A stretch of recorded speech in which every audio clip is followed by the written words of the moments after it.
ઓમ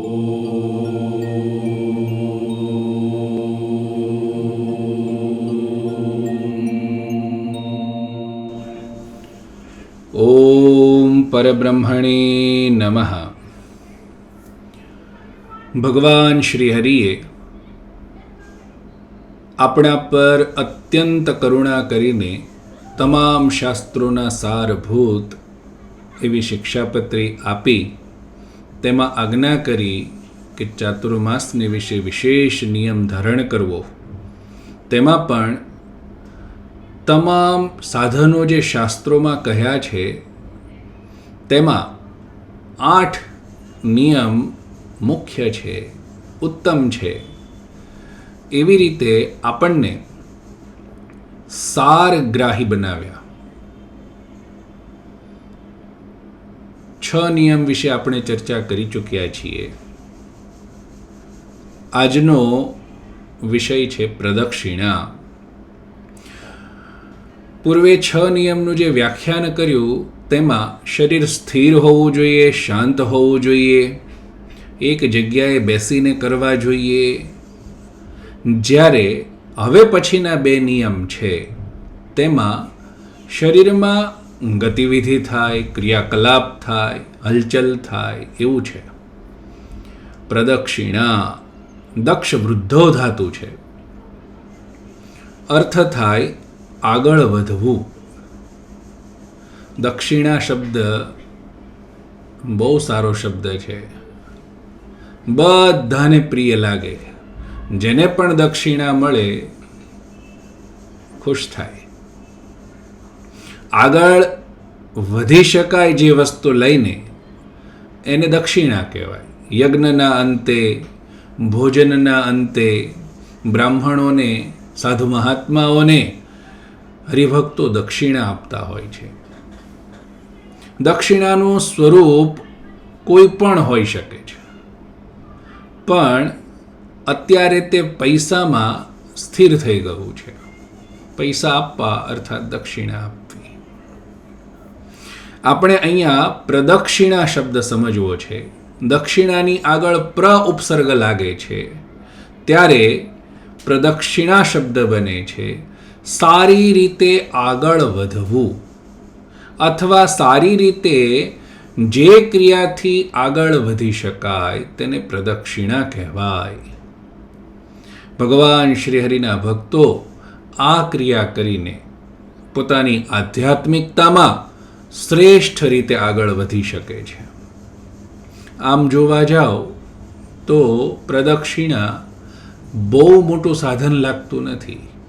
કારણ કે જીવને જ્યારથી ચાલવાનું આવડ્યું છે જન્મીને, ત્યારથી માંડી અને મરણ પથારીએ પડે ને ત્યાં સુધી રોજ દિવસમાં કેટલુંય ચાલે છે. કેટલુંય મનુષ્ય ચાલે છે એ તો ઠીક છે. જે યોનિમાં જીવ ગયો તે યોનિમાં જીવ ચાલ્યા કરે છે. અમુક યોનિઓ તો એવી છે જેમ કે કીડી સતત ચાલતા દેખાય આપણને. તો પગનો ઉપયોગ દરેક યોનિમાં જીવ કરતો આવ્યો છે અને મનુષ્ય યોનિમાં જન્મ્યા પછી પણ ચાલતો રહે છે.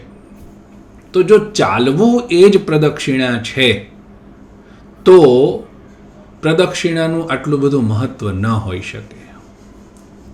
શાસ્ત્ર લખે છે યાની કાની ચ પાપાની જન્માંતર કૃતાની ચ તાની સર્વાણી નશ્યંતુ પ્રદક્ષિણામ પદે પદે. યાની કાની ચ પાપાની, જે કોઈ પાપો છે આ જન્મે કરેલા, જન્માંતર કૃતાની ચ અથવા બીજા જન્મે કરેલા, જન્મ જન્માંતરમાં કરેલા, ક્યારેય પણ કરેલા છે, એ તમામ પાપોને તાની સર્વાણી અર્થાત એ તમામ પાપોને પ્રદક્ષિણા નાશ કરે છે. કેવી રીતે નાશ કરે છે? પદે પદે. જેમ જેમ જીવ ભગવાન શ્રી હરિની પ્રદક્ષિણા કરવામાં એક એક પગ આગળ મૂકતો જાય તેમ તેમ પાપોના સમૂહ પ્રજ્વલિત થતા જાય. આ બહુ મોટી વાત છે. લૌકિક ચાલવું અને આ અલૌકિક ચાલવું બહુ જ ડિફરન્ટ છે, બહુ જ.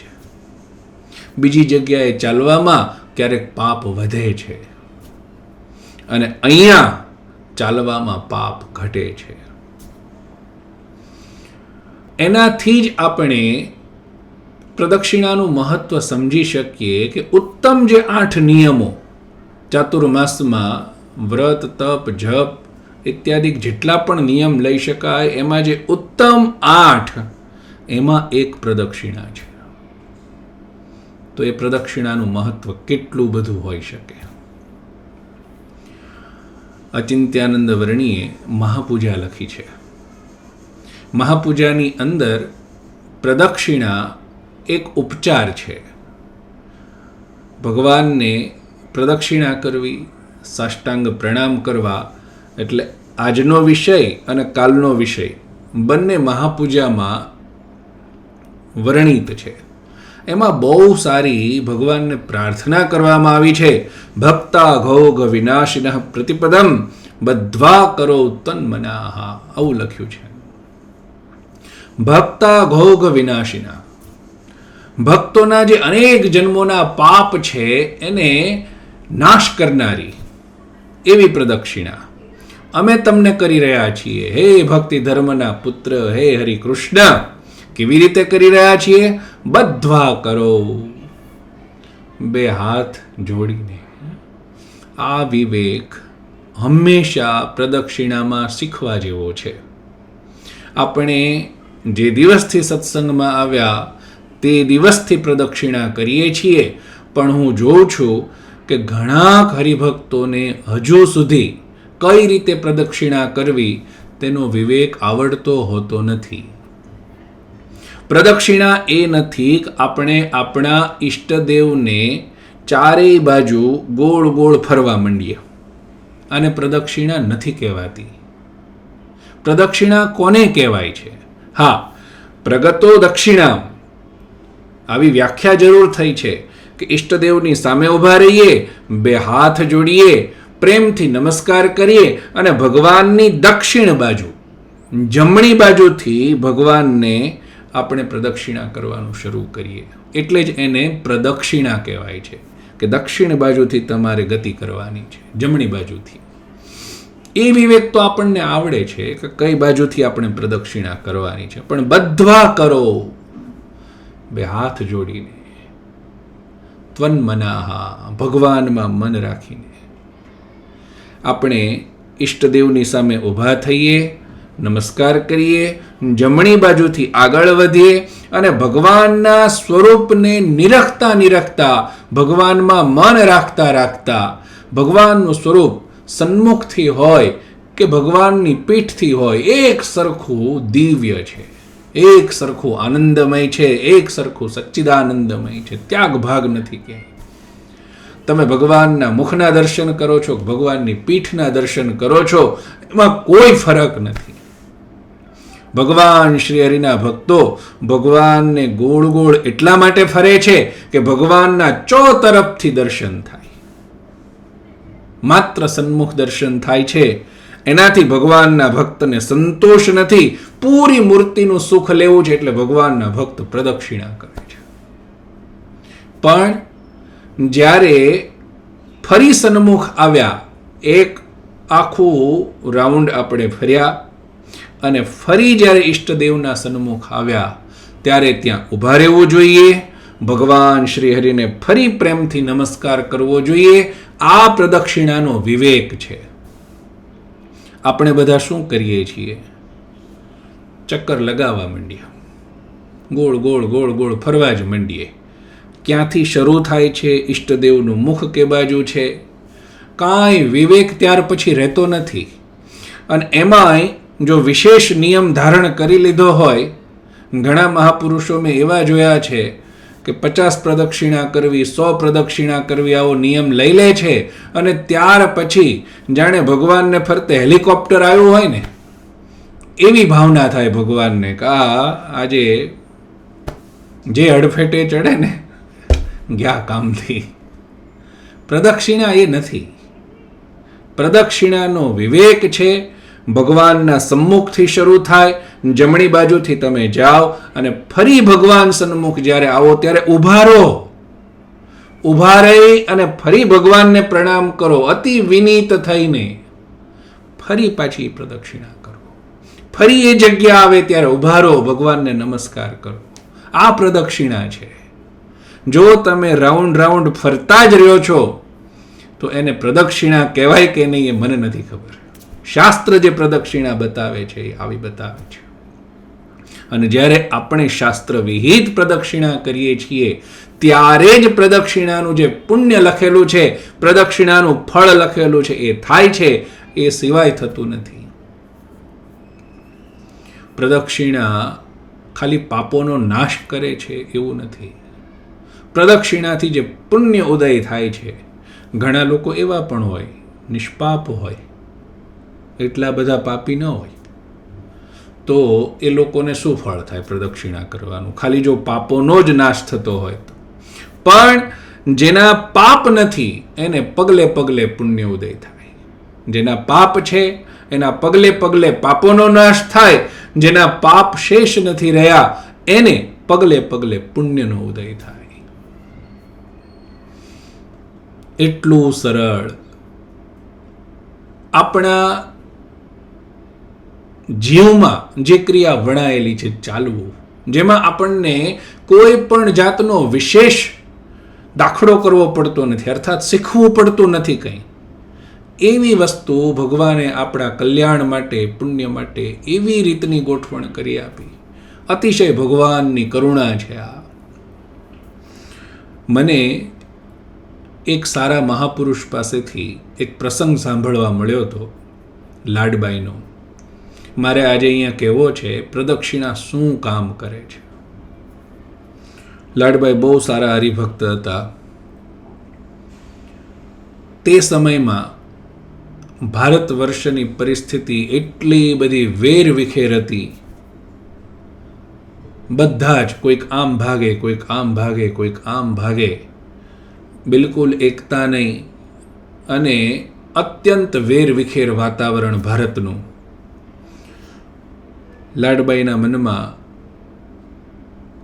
સારો એવો દેશ પ્રેમ. એમણે વિચાર્યું કે હું આ દેશ માટે શું કરી શકું.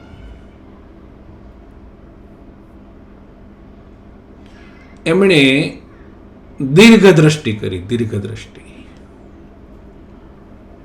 એ માતાને મનમાં એમ આવ્યું, કરમસદમાં રહું છું, બાજુમાં જ લક્ષ્મીનારાયણ દેવ બિરાજે છે, હરિકૃષ્ણ મહારાજ બિરાજે છે વરતાલમાં.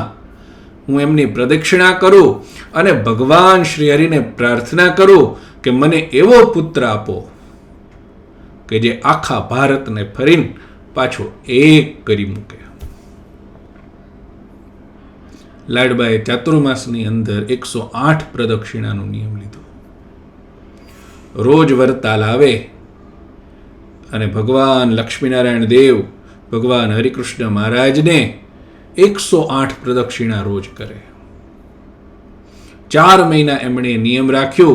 એ નિયમના ફળ સ્વરૂપે પરમાત્માની કૃપાથી એને ત્યાં જે સંતાનનો જન્મ થયો એને આપણે સરદાર વલ્લભભાઈ પટેલ નામથી ઓળખીએ છીએ. જે મહાપુરુષે આખા ભારતને એક ઝંડા નીચે લાવીને ઊભું કર્યું. એક કર્યું. એક ચાતુર્માસની અંદર. આખી જિંદગીના જેટલા ચાતુર્માસ આવ્યા એના નિયમની વાત નથી, એક ચાતુર્માસ. પણ જે રીતે પ્રદક્ષિણા થવી જોઈએ એ રીતે પ્રદક્ષિણા થઈ એનું કેટલું મોટું પરિણામ. આજે તમે જુઓ, વિશ્વની અંદર, આખા વિશ્વની અંદર સરદાર વલ્લભભાઈનું સ્ટેચ્યુ સૌથી મોટું છે. ગર્વની વાત છે આપણા માટે.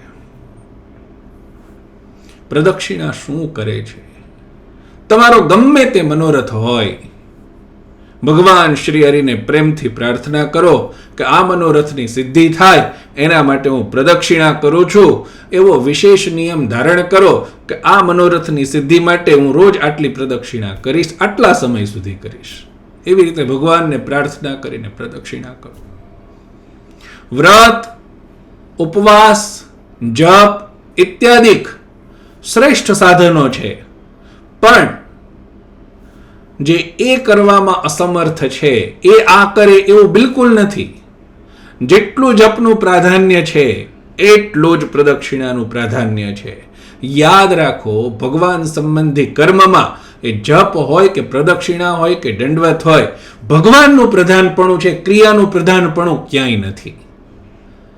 જપ કરવો ને, ઉચ્ચારણ કરવું એ ક્રિયા છે, ચાલવું એ ક્રિયા છે, દંડવત કરવા એ ક્રિયા છે. એમાં જો ભગવાન નહીં ભળે, ભગવાનની સ્મૃતિ નહીં ભળે તો એ ક્રિયા જ રહી જશે. તો એ કનિષ્ઠ છે. ફળ તો આપે છે પણ કનિષ્ઠ ફળ આપે છે, પરંતુ તેમાં પ્રધાનપણું જ્યારે ભગવાન શ્રી હરિનું થાય છે ત્યારે એ યથાર્થ ફળ આપનાર થાય છે. શાસ્ત્ર જેવું કહે છે, તાની સર્વાણી નશ્યંતુ પ્રદક્ષિણામ પદે પદે. ડગલે ડગલે જ્યારે ભગવાન શ્રી હરિની સ્મૃતિ સાથે ભગવાનનો ભક્ત ભગવાનની પરિક્રમા કરે ત્યારે ભગવાનનું મન એના પર મોહી જાય કે વાહ, મારો ભક્ત બહુ સારી પ્રદક્ષિણા કરે છે, એને જે જોઈએ છે હું આપી દઉં. આજથી આપણે પ્રદક્ષિણા કરતા શીખીએ. વાવાઝોડાની જેમ ભગવાનની આજુબાજુમાં ન ફરીએ. મેં પહેલા પણ કીધું છે, શાસ્ત્ર કહે છે યથા દેહે તથા દેવે. જે આપણને ન ગમે ને એવું દેવ સાથે ન કરો. કોઈ આવી અને તમારી આમ ચારે બાજુ જોર જોરથી આંટા મારવા માંડે તો આપણને કેવી ફિલિંગ આવે? સારું લાગે આપણને? બિલકુલ સારું ન લાગે. આ શું કરે છે એવું થાય. પણ કોઈ અતિશય પ્રેમથી આપણી પ્રદક્ષિણા કરે તો આપણને હૃદયમાં રાજીપો થાય. તો આપણી ક્રિયા એવી હોય કે ભગવાન શ્રી હરિના હૃદયમાં રાજીપો થઈ જાય કે વાહ, આ સરસ પ્રદક્ષિણા કરે છે. ઉતાવળ નહીં. કોઈ પણ તીવ્ર ગતિ એ નિયમનો નાશ કરનાર છે, આવું મહાભાષ્યકારે કીધું. તમે થોડો નિયમ રાખો ને, શું કામ આપણે 108 પ્રદક્ષિણા કરવી છે? તમે 50 કરો, પણ 50માં ડગલે ડગલે ભગવાન શ્રી હરિનું સ્મરણ હોય, ભગવાન શ્રી હરિમાં મન હોય, એવી પ્રદક્ષિણા થાય. ભાગામ ભાગ શું કામ કરવી છે? વધારે પડતો નિયમ રાખી અને ઉતાવળે કરવું એવું નહીં. હા, ઘણા લોકોની ચાલ જ ઉતાવળી હોય, એની વાત હું નથી કરતો.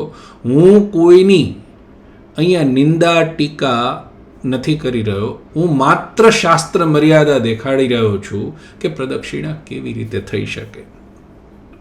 બીજી એક વાત,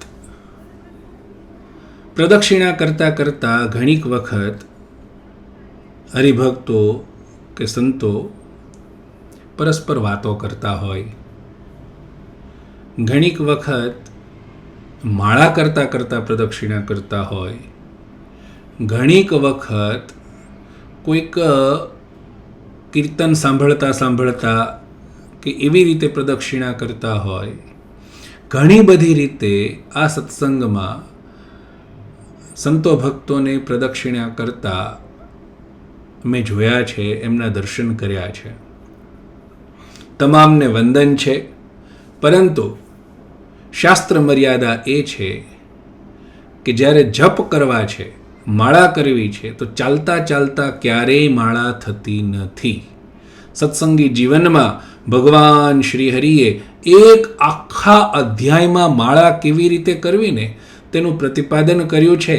ત્યાં જઈ અને આપણે શીખી લઈએ કે ક્યારેય ચાલતા ચાલતા માળા થતી નથી. વાતો કરતા કરતા ક્યારેય પ્રદક્ષિણા કરી શકાય નહીં. જેને આ વિવેક ખબર નથી એ તમારી સાથે વાત કરવાની કોશિશ કરે છે તો એમને શાંતિથી કહો કે પ્રદક્ષિણા કરીને પછી મળીએ. ઈશારાથી કહો અથવા બોલીને કહો. એને નથી ખબર તો એ વાત કરે છે. એને તમે સમજાવો કે પ્રદક્ષિણા આ રીતે કરાય. ભગવાનની પ્રદક્ષિણા કરતાં કરતાં સાંસારિક વાતો કરવી. સૌથી ખરાબમાં ખરાબ મોબાઈલ આપણે ખિસ્સામાં લઈ અને પ્રદક્ષિણા કરતા હોઈએ. કોઈ પણની રિંગ વાગે, હલો ક્યાં આવવાનું છે, શું કરવાનું. હવે એ પ્રદક્ષિણા ચાલુ છે ભગવાન શ્રી હરિની, અને 5 મિનિટ સુધી વાતો પણ ચાલુ છે. તમે વિચારો કે જ્યારે આપણે આવું કામ કરીએ છીએ ત્યારે ભગવાન શ્રી હરિ આપણા વિશે શું વિચારતા હશે કે આ 5 મિનિટ પણ મને આપી શકતો નથી. આ અતિ દયનીય અવસ્થા છે ભક્તની, કે ભગવાનની સામે ઊભો રહે છે, ભગવાનને રાજી કરવા આવ્યો છે, ભગવાનને નમસ્કાર કરવા આવ્યો છે, પ્રદક્ષિણા કરવા આવ્યો છે, ત્યાં પણ એ વહીવટ કરે છે. આવું આપણે ક્યારેય ન કરીએ. બોલવું નહીં, કોઈ પણ વ્યવહાર કરવો નહીં, કોઈ પણ જાતની બીજી ચેષ્ટાઓ કરવી નહીં. માત્ર ભગવાનનું સ્મરણ કરતા કરતા નામ સ્મરણ કરવાનું છે મનથી, જીભથી. પણ માળા જે કરવી ને, તે માળા કરવાનો આખો વિધિ અલગ છે. માળામાં સ્પેશિયલી બેસીને કરવાનું દરેક જગ્યાએ વિધાન છે. એટલા માટે હું કહું છું. ઘણા હરિભક્તોના, સંતોના મેં એવા દર્શન કર્યા છે કે જ્યારે સાંજે ચેષ્ટા થાય ત્યારે ચેષ્ટા બોલતા બોલતા પ્રદક્ષિણા કરે છે. બહુ સારી વાત છે, પણ એમાં 3 ક્રિયા એક સાથે થઈ રહી છે. એક તો ચેષ્ટા બોલાઈ રહી છે, પ્રદક્ષિણા થઈ રહી છે, અને હાથમાં માળા છે એ ફરી રહી છે. એ 3માંથી પર્ટિક્યુલર શું થઈ રહ્યું છે?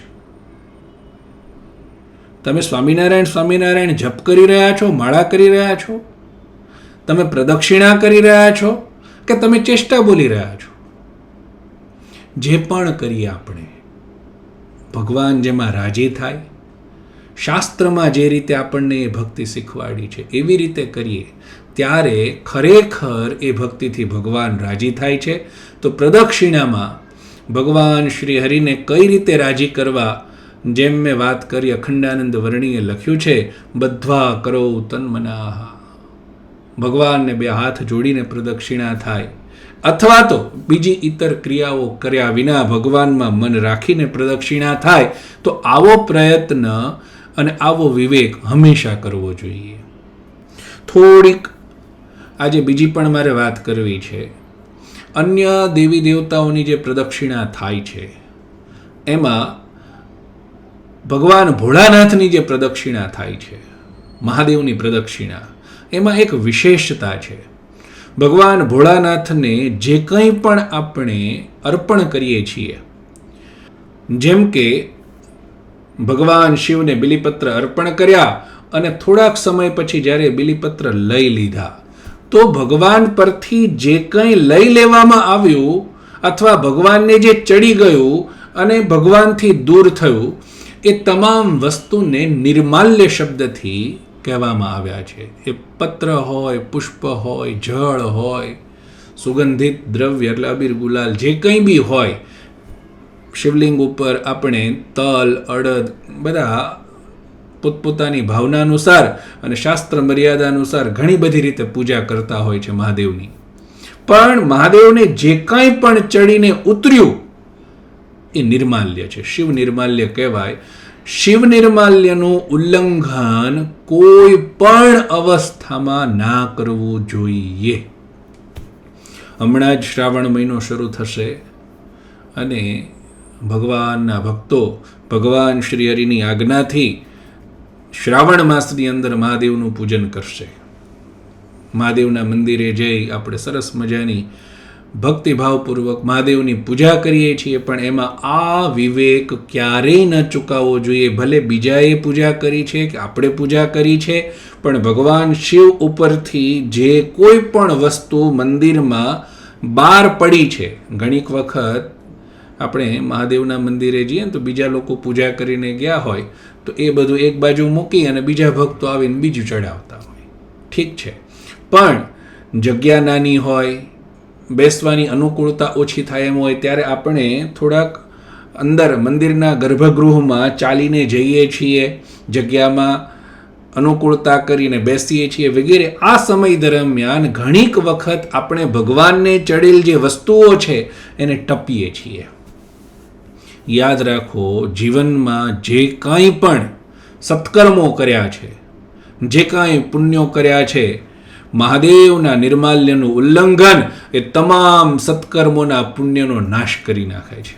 આ વિવેક જો ચૂકાઈ ગયો તો આપણે ગમે તેટલું કર્યું છે એ બધું ધૂળધાણી થશે. તો મહાદેવના મંદિરમાં આ વિવેક ક્યારેય આપણે ન ચૂકીએ. નાનો તલનો દાણો પડ્યો હોય ને, પણ એ જો મહાદેવને ચડેલો છે તો એને ન ટપો, ભલા થાવ. મહાદેવને અડધી પ્રદક્ષિણા કરવામાં આવે છે. બીજા બધા દેવી દેવતાઓને આખી પ્રદક્ષિણા થાય, પણ મહાદેવને અડધી પ્રદક્ષિણા થાય એટલા માટે કે મહાદેવને જે જળ ચડાવીએ છીએ એની એક નીક બનેલી હોય છે, ત્યાંથી એ પાણી બહાર જતું રહે છે. એ પાણીને આપણે ઉલ્લંઘીએ નહીં એટલા માટે મહાદેવની અડધી પ્રદક્ષિણા થાય છે. શિવ નિર્માલ્યનું ઉલ્લંઘન ના થાય એટલા માટે. જ્યાં ભગવાનનું સાક્ષાત સ્વરૂપ છે, જેમ કે જુનાગઢની અંદર સિદ્ધેશ્વર મહાદેવ લિંગ સ્વરૂપે બિરાજમાન નથી, તો ત્યાં ભક્તો જેવી રીતે બીજા ભગવાનની પ્રદક્ષિણા થાય છે એવી જ રીતે પ્રદક્ષિણા કરે. પણ જ્યાં લિંગ સ્વરૂપે મહાદેવ વિરાજમાન છે ત્યાં નિર્માલ્યનું ઉલ્લંઘન ના થાય આ વસ્તુનો ખાસ વિવેક રાખે અને અડધી પ્રદક્ષિણા કરે. આવી રીતે જ્યારે આપણે ભગવાનમાં મસ્ત થઈને પ્રદક્ષિણા કરીશું, શરીર સારું રહેશે. આજકાલ હાર્ટ એટેકના એટલા બધા પ્રોબ્લેમ વધ્યા છે. હૃદયનું જો કોઈ સૌથી સારામાં સારું મિત્ર હોય તો તે ચાલવું છે. જે માણસ રોજ ચાલે છે એનું હૃદય મજબૂત રહે છે. આજથી થોડાક જ સમય પાછળ આપણે જતા રહીએ તો લોકોને હાર્ટ એટેક બહુ ઓછા આવતા હતા, કારણ કે લોકો ચાલતા હતા. આજકાલ બેઠાડું જીવન થયું છે, બેસીને સોફ્ટ કામ કરવામાં આપણે સમજીએ છીએ. ચાલવું નથી, કોઈને ચાલવું નથી. ઘરમાંથી નાકા સુધી જવું હોય ને તોય બાઇક લઈને જવું છે, ગાડી લઈને જવું છે, ચાલવું નથી કોઈને. પરિણામ એ આવે છે કે આપણા હૃદય દિવસે દિવસે નબળા થાય છે અને હાર્ટ એટેકનો આપણે શિકાર થઈએ છીએ. તમારે લૌકિકતામાં ન ચાલવું હોય, લૌકિક રીતે ન ચાલવું હોય તો કંઈ નહીં, પણ મંદિરે જાઓ ત્યારે અડધો કલાક, પા કલાક ભગવાન શ્રી હરિની પ્રદક્ષિણા કરો. શરીરે સારું રહેશે, પગલે પગલે ભગવાન શ્રી હરિની પ્રસન્નતા અને મહાપુણ્યની પ્રાપ્તિ થશે. આ વિવેક ભગવાનના બીજા ભક્તોને શીખવા મળે એના માટે આ વિડીયોને જરૂરથી શેર કરજો. પ્રદક્ષિણા વિશે અથવા બીજા કોઈ પણ પ્રશ્ન હોય તો જરૂરથી કોમેન્ટ કરીને પૂછજો. શાસ્ત્રોક્ત રીતે એનો જવાબ આપવાનો પ્રયત્ન કરીશું.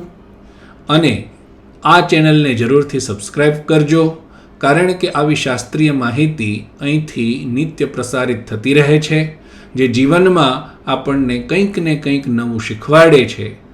તો અમને આશીર્વાદ આપજો અને નિત્ય ભગવાનની પ્રદક્ષિણા આવી રીતે કરી અને ભગવાનનો રાજીપો મેળવજો. જય સ્વામિનારાયણ.